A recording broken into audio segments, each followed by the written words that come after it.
السلام علیکم۔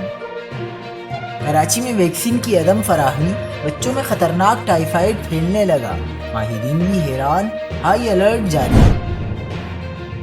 تازہ ترین ویڈیوز کے لیے چینل کو سبسکرائب کر کے بیل آئیکن اور آل نوٹیفیکیشن پر کلک کریں۔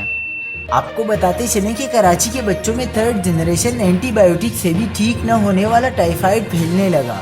ڈاکٹروں کا کہنا ہے کہ ویکسینیشن نہ ہونے سے بچے ایکسٹینسو ڈرگ ریزسٹنٹ ٹائیفائڈ کا شکار ہو رہے ہیں۔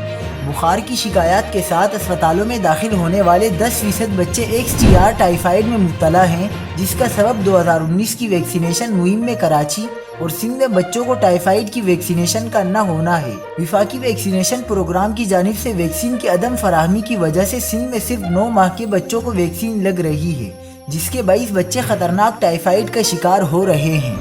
مزید خبروں کے لیے دیکھتے رہیے حق پاکستان نیوز۔